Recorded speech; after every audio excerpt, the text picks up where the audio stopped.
అందరికీ నమస్కారం, శుభోదయం. ఈరోజు ప్రధాన దినపత్రికలను వార్తలుగా విశ్లేషించినట్లయితే, ముందుగా ఈనాడు దినపత్రిక తీసుకున్నట్లయితే, అమరావతికి జై, బిల్లుపై దాదాపు 2 గంటల పాటు చర్చ, 11 పార్టీలు భాగస్వామ్యం, 10 పార్టీలు సంపూర్ణ మద్దతు, వైకాపా ఒక్కటే వాకౌట్, అమరావతి ఆంధ్రప్రదేశ్కు కొత్త రాజధాని, మూజువాని ఓటుతో ఆమోదించిన సభ. చట్టబద్ధత బిల్లుకు లోక్సభ ఆమోదం. ఇది నిన్న ఆంధ్రప్రదేశ్కి ఒక చారిత్రాత్మకమైన రోజుగా చెప్పుకోవచ్చు. మన దేశ చరిత్రలోనే ఇంతకుముందు ఎప్పుడూ లేనటువంటి సమస్య అనేది ఆంధ్రప్రదేశ్కి వచ్చింది. ఆ సమస్యకు పరిష్కార మార్గంగా, పూర్తిస్థాయి పరిష్కారంగా నిన్న ఒక చారిత్రాత్మక ఘటన పార్లమెంట్లో జరిగిందని మనం చెప్పుకోవచ్చు. ఇటీవల అంటే ఆంధ్రప్రదేశ్కి అమరావతి సహజంగా రాష్ట్రాలన్నీ విడిపోయినప్పుడు కూడా అప్పుడున్న ప్రభుత్వాలు అనుకూలతను, అక్కడ ఉండేటటువంటి సహజ అంశాలను ఆధారం చేసుకుని ఒక రాజధానిని నిర్ణయించుకుంటారు, దాన్ని డెవలప్ చేసుకుంటారు. అలాగే విభజిత ఆంధ్రప్రదేశ్కి అప్పుడు విభజిత ఆంధ్రప్రదేశ్ తొలి ముఖ్యమంత్రిగా చంద్రబాబు నాయుడు గారు ప్రమాణ స్వీకారం చేసిన తర్వాత ప్రజలతో చర్చించి, అనేక అంశాలను పరిశీలించి, ప్రజాభిప్రాయాన్ని సేకరించి, తనకున్న అనుభవంతో, పరిజ్ఞానంతో ఆంధ్రప్రదేశ్ రాష్ట్రానికి నడిబొడ్డున ఉండేటువంటి రాజధాని అమరావతిగా సెలెక్ట్ చేయడం జరిగింది.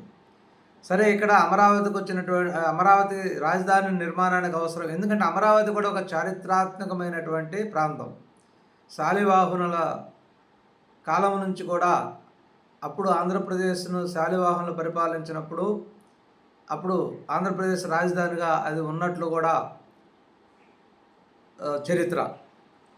అటువంటి ప్రాముఖ్యత కలిగినటువంటి ప్రాంతాన్ని ఆంధ్రప్రదేశ్ రాజధానిగా సెలెక్ట్ చేయటం అనేది అందరూ హర్షించదగ్గ విషయం. ఎందుకంటే దానికి ఒక చరిత్ర అనేది ఉంది. పెద్దలు అందరూ కూడా దాన్ని రాజధానిగా ఆమోదించడం జరిగింది. తదనంతరం 2019లో ముఖ్యమంత్రిగా వచ్చినటువంటి జగన్మోహన్ రెడ్డి ఆంధ్రప్రదేశ్ రాష్ట్రానికి అంటే చంద్రబాబు నాయుడు గారి మీద ఈర్ష్యతో, తెలుగుదేశం పార్టీ మీద కోపంతో, ఒక కులం మీద ద్వేషంతో అది అమరావతి కాదు కమరావతి అంటూ అనేక విధాలుగా దాన్ని ఎగతాళి చేస్తూ, శ్మశానం అంటూ, అది ఎందుకు పనికిరాదంటూ అనేక రకాలుగా మూడు ముక్కలాట ఆడటం జరిగింది. 3 రాజధానులు, విశాఖపట్నం, అదేవిధంగా అమరావతి, ఇటుపోతే కర్నూలు అంటూ 3 ముక్కలాట ఆడి లాస్ట్కి ఏదీ చేయకుండా ప్రజలు అతను చేసిన చేష్టలకు విసిగిపోయి వేమారి అతను ఓడించడం జరిగింది. సరే, మళ్ళీ వచ్చినటువంటి తెలుగుదేశం పార్టీతో కూడినటువంటి ఎన్డీఏ ప్రభుత్వం తిరిగి అమరావతికి జవసత్వాలు కల్పిస్తూ దాన్ని మళ్ళీ అఫీషియల్గా ఇంకా భవిష్యత్తులో ఎప్పుడూ కూడా అమరావతి రాజధాని అమరావతి రెండో పేరు ఎత్తకుండా చట్టంలో మార్పు చేయాలనే ఉద్దేశంతో లోక్సభలో బిల్లు పెట్టాలని కేంద్ర ప్రభుత్వాన్ని అడగటం, వాళ్ళు బిల్లు రెడీ చేయటం, దానికి అసెంబ్లీ ఆమోదం కావాలనే ఉద్దేశంతో నిన్న 28వ తేదీ లాస్ట్ మంత్ అసెంబ్లీ ఆమోదించి పంపడం కూడా జరిగింది. నిన్న పార్లమెంట్లో కూడా ప్రవేశపెట్టి లోక్సభలో ఆమోద ముద్ర పడటం జరిగింది. మొత్తం 11 పార్టీలు ప్రాతినిధ్యం ఉన్నటువంటి లోక్సభలో ఒక వైకాపా తప్పితే మిగిలిన అందరూ కూడా, భారతదేశంలో ఉండే అన్ని పార్టీలు కూడా ఆ బిల్లుకు ఆమోదం తెలియజేయడం జరిగింది. ఒక వైకాపా మాత్రం దాన్ని ఆమోదించకుండా బాయ్కాట్ చేయడం జరిగింది. ఈరోజు రాజ్యసభలో కూడా ప్రవేశపెట్టే అవకాశం ఉంది. రాజ్యసభలో కూడా ఆటోమేటిక్గా ఆమోదం పడుతుంది. ఎందుకంటే ఇది ఎటువంటి రాజకీయ కోణం లేదు. భారతదేశంలో అన్ని రాజకీయ పార్టీలు కూడా ఇది సరైన నిర్ణయం అని చెప్పి దాన్ని ఆమోదిస్తున్నారు. ఒక వైకాపా మాత్రం నేను పెట్టుకున్నదే 3 కాళ్ళు అంటూ, అంటే వాళ్ళు ఏమీ చేయలేరు, ఏమీ చేసేది లేదు, చేయడానికి వచ్చేది లేదు. కానీ ఎందుకని అతను ఇగో దెబ్బతిని అంటే అతను ఒకసారి మాట్లాడిన తర్వాత దాన్ని ఎనిక్కిపోవడానికి ఇష్టపడడు. ఆ ఇగో సాటిస్ఫాక్షన్ కోసం దాన్నే బలవంతంగా వైకాపా నాయకుల మీద, చాలామంది వైకాపా నాయకులు, వైకాపా కార్యకర్తలు కూడా జగన్మోహన్ రెడ్డి యొక్క నిర్ణయం మీద ఇష్టం లేదు. కాబట్టి ఈ నిర్ణయంతో తన గొగి తనే తవ్వుకున్నట్టయింది. ఎందుకంటే ఇంకా ఖచ్చితంగా ప్రజలకు తెలియజేశాడు. ఇప్పుడు దాకా నాటకాలు ఆడాడు అటు ఇటు. నేను ఇల్లు కట్టుకున్నాను, అమరావతికి నేను మద్దతు ఇస్తానని ఒకసారి, రాజధాని ఎక్కడే ఉంటుంది, పరిపాలన ఎక్కడి నుంచి జరుగుతుంది ఒకసారి, అనేక రకాలు. ఇప్పుడు మళ్ళీ కొత్తగా అసలు ఏ రాష్ట్రానికి కూడా రాజధాని అనే పదమే ఉండదంట. ఈయన మరి రాజ్యాంగ నిపుణుడు, రాజ్యాంగం రాసిన వాళ్ళందరూ పనికిమాలినోళ్ళు, ఇతను కొత్తగా వచ్చిన రాజ్యాంగ నిపుణుడు అని చెప్పుకోవాలి. ఈ విధంగా అతను తను తవ్వుకున్న గొయ్యిలో తనే పడేటట్టు ప్రవర్తన ఉంది. ఇక ఆంధ్రప్రదేశ్ ప్రజలు వైకాపా పార్టీని నమ్మే పరిస్థితి లేదు. నమ్మే విధంగా స్పష్టంగా మేము అమరావతికి వ్యతిరేకం అనేది కూడా చెప్పాడు. అంటే ఒక ఒక ఒక విషయ పరిజ్ఞానము, ఒక ముందు చూపు, ముందస్తు ప్రణాళిక, అదే ఎలా ఉండాలి, మనం ప్రజలను ఎలా డెవలప్మెంట్ చేయాలి, వాళ్ళ పిల్లల భవిష్యత్తు ఎలా అనే ఆలోచన అనేది ఉన్నోళ్ళకైతే ఇవన్నీ పట్టవు. అమరావతికి మద్దతు ఇచ్చేవాళ్ళు అటువంటి ఆలోచన ఏమి లేదు. ఎంతసేపటికి తన సంపాదన, తన వ్యవహారము అన్నీ ఇట్లా, అంటే అతను బాగు కోసమే ఆలోచిస్తాడు కాబట్టి ఆ పార్టీ అలా పతనం అయిపోయిందని చెప్పుకోవచ్చు. ఆ తల్లుల కన్నీళ్లే ఈ చారిత్రాత్మక చట్టానికి పునాది. కేంద్ర మంత్రి పెమ్మసాని చంద్రశేఖర్. ఎందుకంటే రాజధానికి 29,000 మంది రైతులు రూపాయి ఆశించకుండా మా భాగస్వామ్యం కూడా రాజధానిలో ఉండాలనే ఉద్దేశంతో వాళ్ళు పొలాలు ఇవ్వటం జరిగింది. ఇది ఒక చారిత్రాత్మకమైన ఘటన.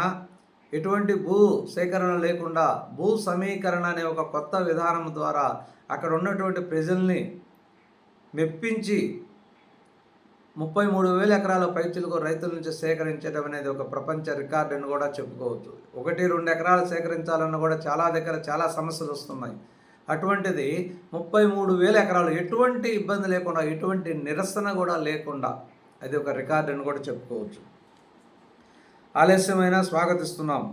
ఎస్పీ నేత ధర్మేంద్ర యాదవ్, ఉత్తరప్రదేశ్కు చెందినటువంటి ఎస్పీ నేత కూడా దీనికి ఆనందం వ్యక్తం చేస్తూ రైతుల ప్రయోజనాల్ని కాపాడాలి, రైతులు భూములు ఇచ్చిన రైతులకు పూర్తి స్థాయి ప్రయోజనాలను కల్పించాలంటూ ఈ బిల్లుకు ఆమోదం చెప్పడం జరిగింది. నిజంగా వాళ్ళకి ఆంధ్రప్రదేశ్ తరఫున ధన్యవాదాలు చెప్పాలి.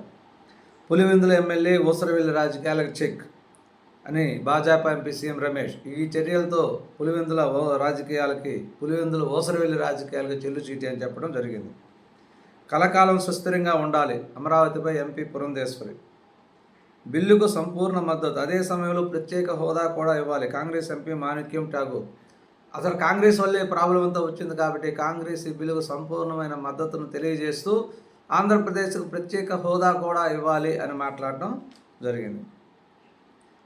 ప్రస్తుత రూపంలో బిల్లును వ్యతిరేకిస్తున్నాం. అమరావతికి మేము వ్యతిరేకం కాదు. భాజపా ఎంపీ మిథున్ రెడ్డి సభ నుంచి వాకౌట్. మళ్ళీ ఎందుకో అమరావతికి మేము వ్యతిరేకం కాదు అంటూ ఈ బిల్లును వ్యతిరేకించడం జరిగింది. కానీ ఎందుకు అది వాళ్ళకే తెలియాలి. ప్రస్తుత రూపం అంటే ఏ రూపంలో ఉండాలి వాళ్ళకి బిల్లు అనేది వాళ్ళే దాని గురించి ఎక్స్ప్లెయిన్ చేసి చెప్పాలి.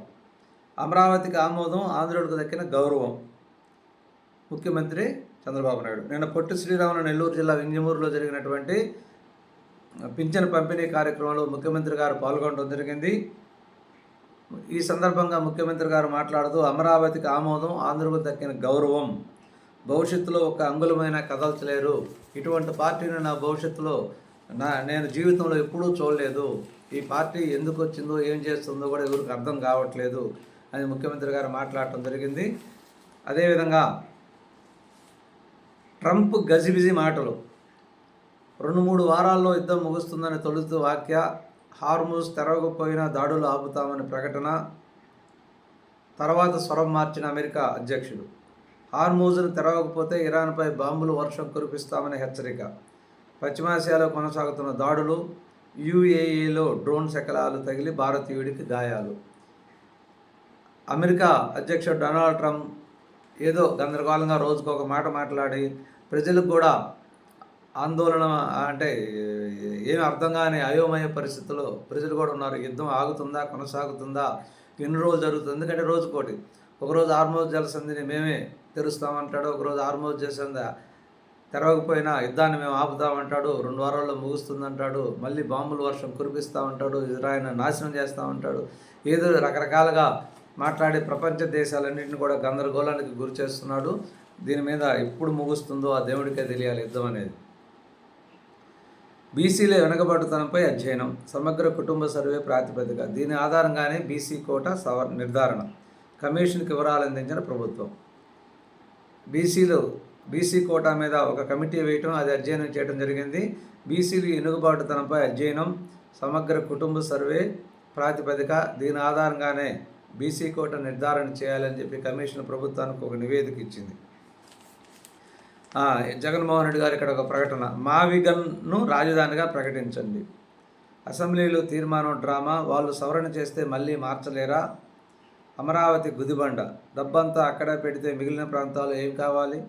మాజీ సీఎం జగన్ విమర్శలు, అమరావతికి తాము వ్యతిరేకం కాదని వ్యాఖ్య. ప్లాన్ బి కొత్తపాట, మావిగన్నును మరి ఆ మావిగన్నును రాజధానిగా పెట్టంటే అసలు మావిగన్ను ఎక్కడుందో అర్థం కావట్లేదు.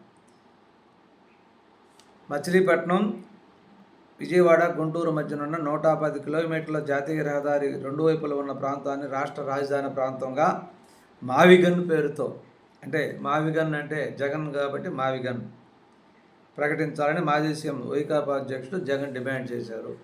ఇదే మళ్ళీ కొత్త ఆలోచన. నిజంగా ఇది సైకో లక్షణమే.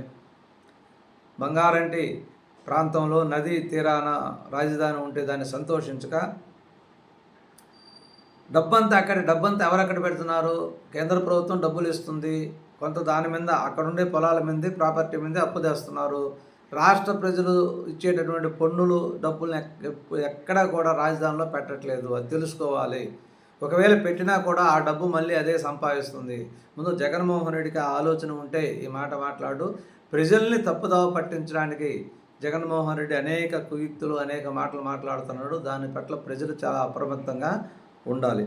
ప్రజలను నవ్వులు పాలు చేయాలన్నదే జగన్ లక్ష్యం. మంత్రి పయ్యావులు కేసు. జగన్ 3 ముక్కలాట ముగిసింది. 2028 ఆగస్టు నాటికి అమరావతి పూర్తి. మంత్రి నారాయణ స్పష్టీకరణ. ఒక రకంగా జగన్మోహన్ రెడ్డి దీన్ని జీర్ణించుకోలేక ఏదో కొత్త మాటలు మాట్లాడుతూ మళ్ళీ మేము అమరావతికి వ్యతిరేకం కాదు అని చెప్తున్నారు. దాన్ని ప్రజలు కూడా గ్రహించుకోవాలి. ఎందుకంటే ప్రజలు ఏమాత్రం కూడా ఏమార్చినా ఈసారి జరగరాని నష్టం అనేది జరుగుతుంది. ఇంకా భవిష్యత్తులో కోరుకునే అవకాశం కూడా ఉండదు. ఇది ఈరోజు ప్రధాన దినపత్రికలో ముఖ్యమైన వార్తలు. నమస్కారం, ధన్యవాదాలు.